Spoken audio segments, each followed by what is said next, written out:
Hey guys, it's Aaron Hinojosa. I'm with Employment, Labor, and Relations for Spring 2018, Tarleton State. I am doing this video to talk about the article summary that we were supposed to find that projects a positive bias toward unions. The article I chose is called Their Pay Has Stood Still. Now Oklahoma Teachers Could Be the Next to Walk. This article was written March 20th, 2018 by Dana Goldstein for the New York Times.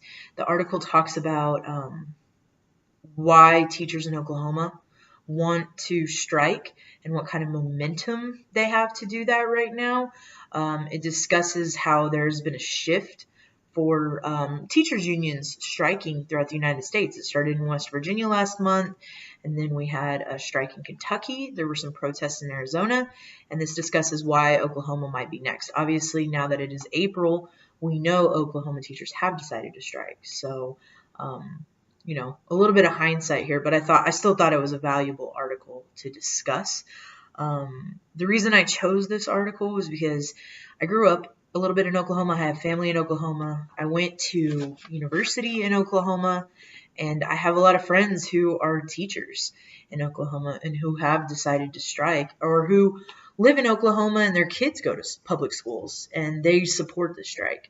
So it's an interesting perspective. I do think that Goldstein, I don't know if it's on purpose, but she definitely projects some bias toward unions in that she mostly interviews teachers, to give a little bit of an inside perspective on what they're going through in the state. She talks to a superintendent who actually fought against unions and tried to weaken teachers' unions when she worked in Rhode Island, and she now is part of a teachers' union in Oklahoma, the Oklahoma Education Association.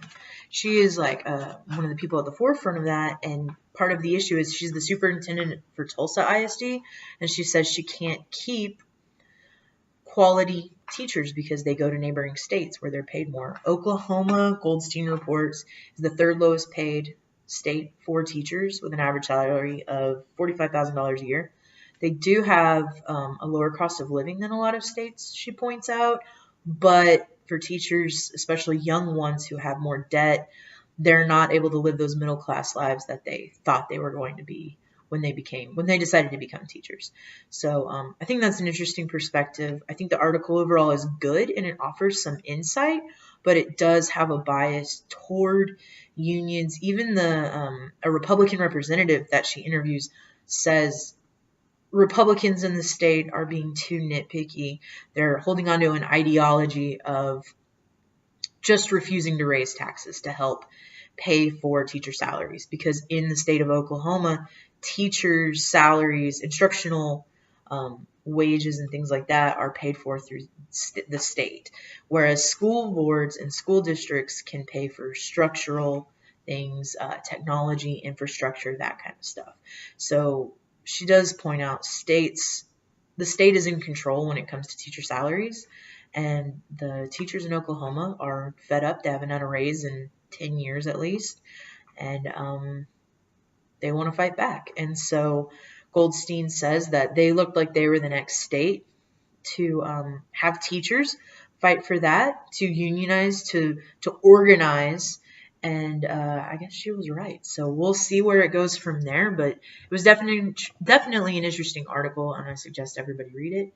You guys have a good night. Bye.